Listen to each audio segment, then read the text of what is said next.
rancangan undang-undang tentang Kitab Undang-Undang Hukum Acara Pidana dapat disetujui untuk disahkan menjadi undang-undang. Setuju.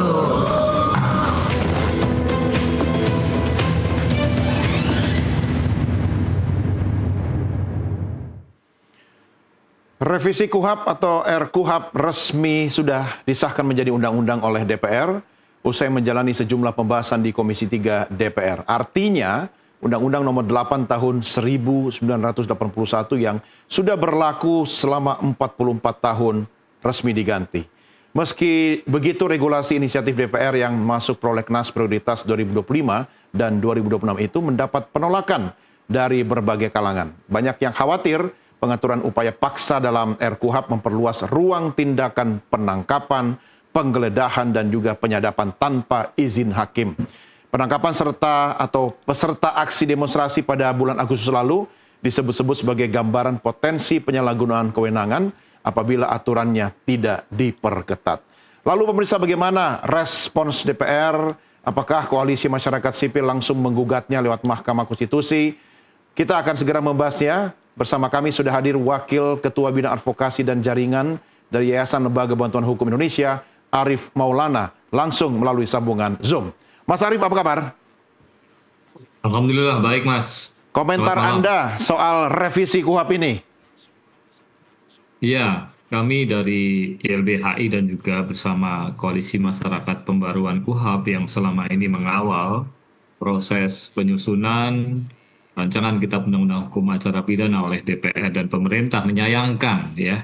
Kami sebetulnya prihatin ya dengan pengesahan RKUHP yang dilakukan secara terburu-buru oleh DPR, meskipun masyarakat termasuk kami mengingatkan bahwa mestinya RKUHP bisa diatur lebih baik lagi dan oleh karenanya perlu dibahas secara hati-hati, komprehensif, dan tentu harus memperhatikan dan juga menegakkan apa yang disebut dengan partisipasi yang bermakna, yaitu masyarakat itu ketika memberikan masukan bukan hanya sekedar didengar, tapi juga dipertimbangkan dan juga kemudian diakomodir masukannya. Nah, tapi kami melihat sampai dengan pengesahan hari ini masih banyak pasal-pasal bermasalah yang ke depan akan berbahaya atau membahayakan keselamatan ya dan juga perlindungan terhadap hak asasi manusia warga negara ketika berhadapan dengan proses hukum.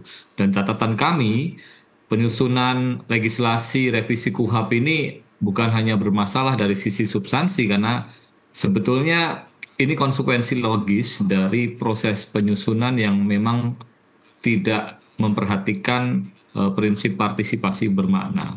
Baru hari ini kita bisa mendapatkan ya akses informasi secara resmi RUU KUHP yang terbaru hasil dari pembahasan oleh DPR. Terakhir di bulan Juli 2025 kita baru mendapatkan draftnya. Jadi sebetulnya pembahasannya ini selain juga sangat tergesa-gesa, terburu-buru, juga tertutup gitu ya.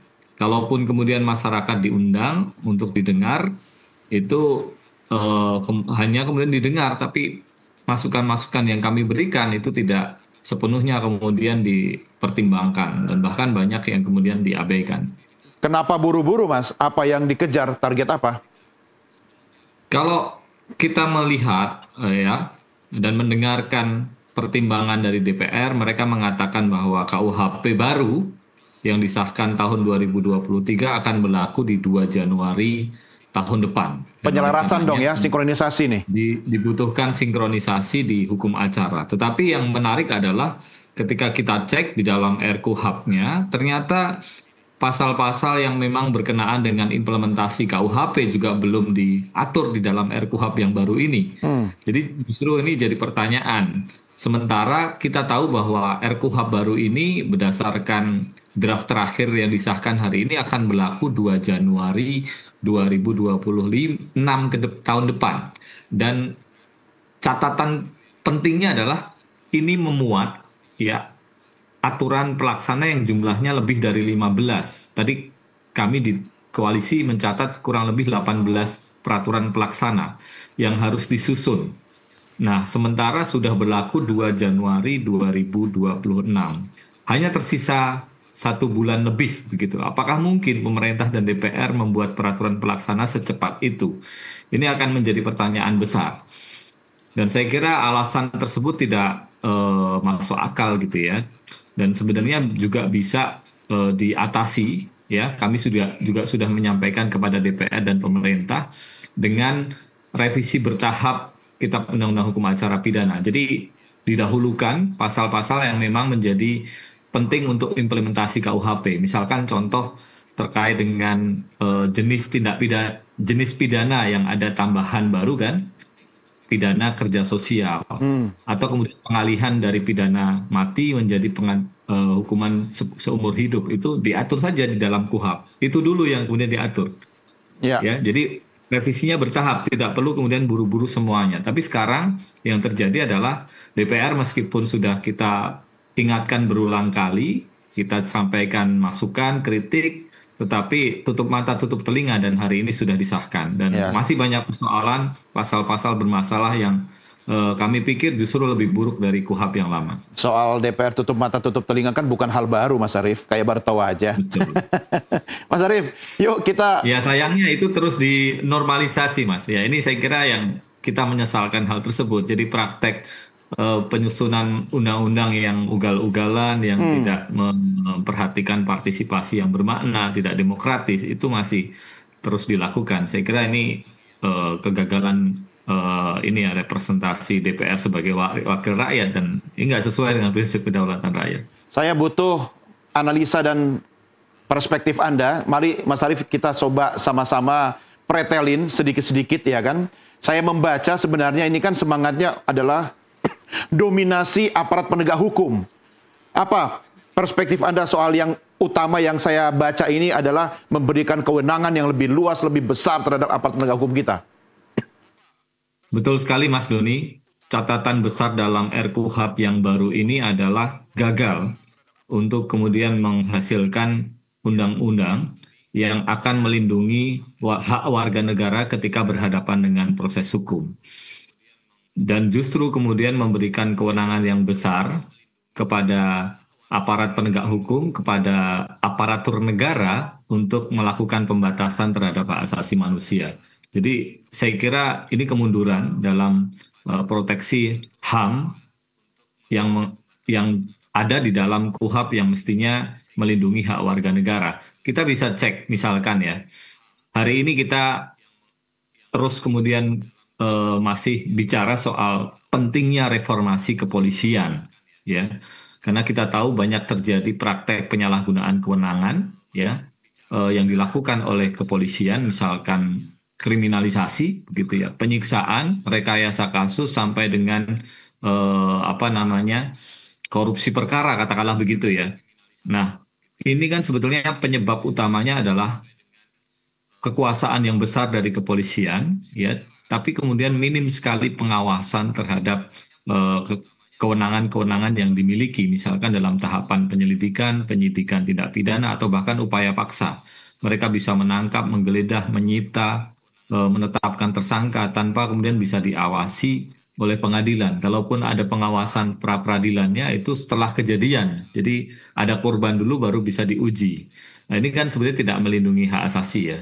Nah kebutuhan reformasi Polri itu adalah memperkuat pengawasan terhadap aparat penegak hukum.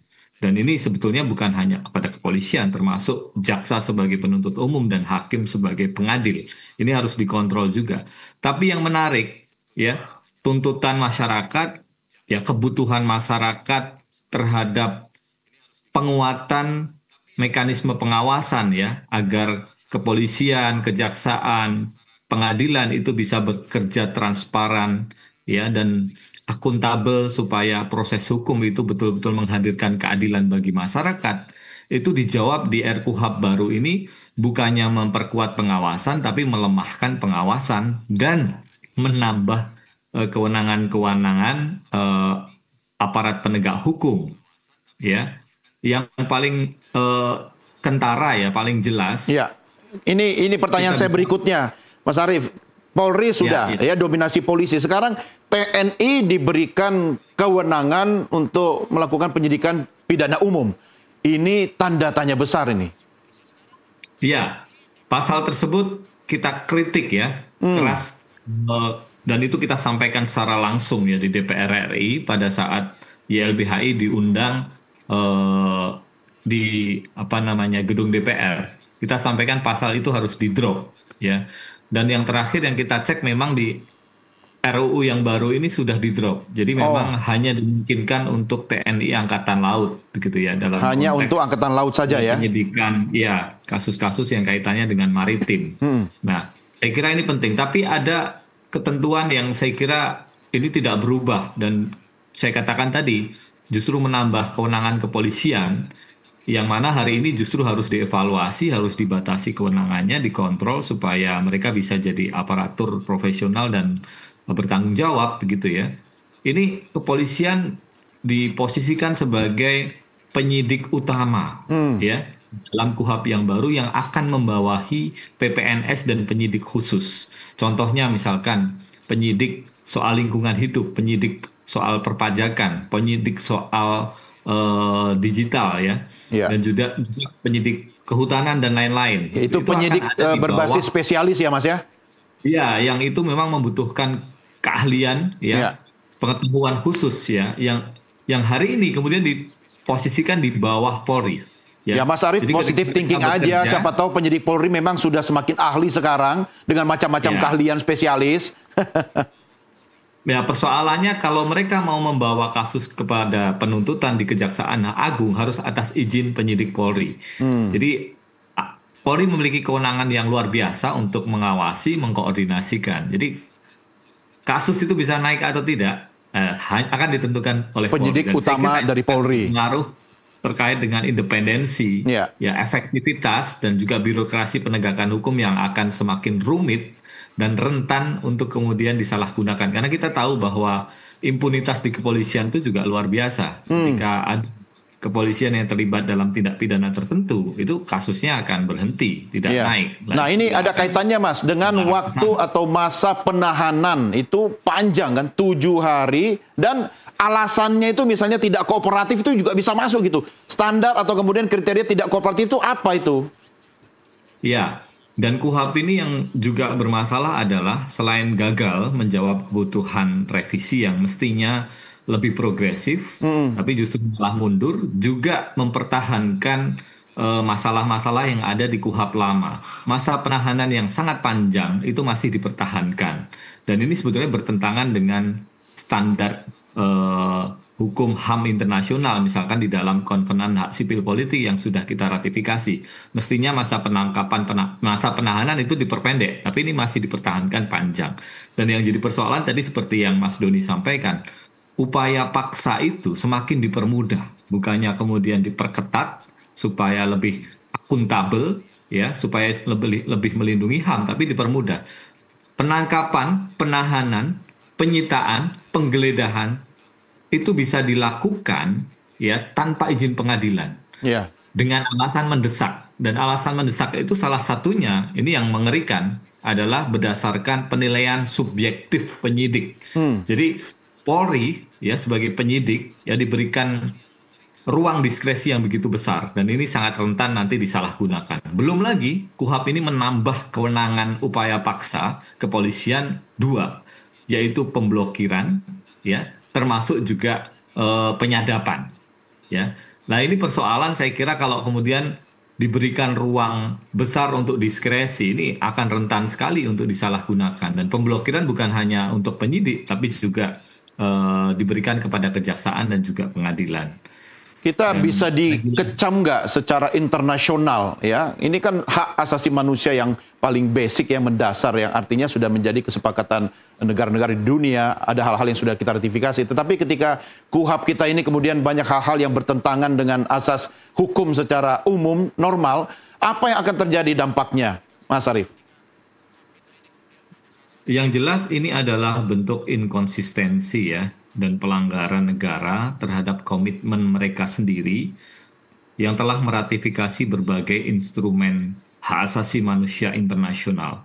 Kita punya ICCPR ya yang sudah diratifikasi 2005. Kita punya Convention Against Torture yang sudah diratifikasi 98. Kita punya CEDAW yang menghapus diskriminasi terhadap perempuan, termasuk CRPD yang menghormati pelindungan hak-hak difabel dan lain sebagainya, yang itu standarnya sangat baik, itu standar minimal ya, yang justru kemudian tidak diikuti di dalam RKUHP ini. Saya kira ini adalah bentuk pengingkaran dan akan buruk nanti penilaian masyarakat internasional terhadap Indonesia, khususnya dalam penghormatan, pelindungan, dan hak asasi manusia. Dan selama ini memang banyak catatan yang diberikan oleh berbagai negara terhadap implementasi hak asasi manusia di pertemuan-pertemuan internasional. Ya. Dan yang kedua, saya pikir juga masalahnya adalah ada pada dampaknya terhadap masa depan penegakan hukum di Indonesia dan perlindungan warga negara, yang itu menjadi tanggung jawab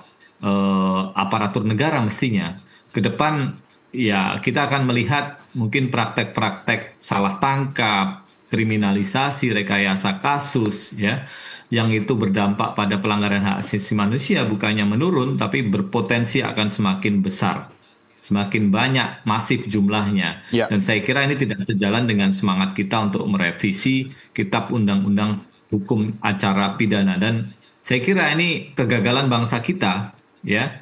Bukannya kemudian maju dalam proses upaya membangun negara hukum dan penghormatan terhadap hak asasi manusia, tapi saya kira ini mundur. Dan kerugiannya bukan hanya pada generasi hari ini, tapi juga masa depan. Ya. Ya, generasi ke depan. Karena ini undang-undang ini bukan hanya berlaku hari ini, tapi juga bahkan bisa berlaku puluhan tahun seperti KUHP tahun 8, Undang-Undang Nomor 8 tahun 81 yang sampai 44 tahun berlaku. Ya, Mas Arief, kita rehat sejenak. Kita lanjutkan diskusi kita di segmen berikutnya sesaat lagi. Pemirsa, kami segera kembali sesaat lagi.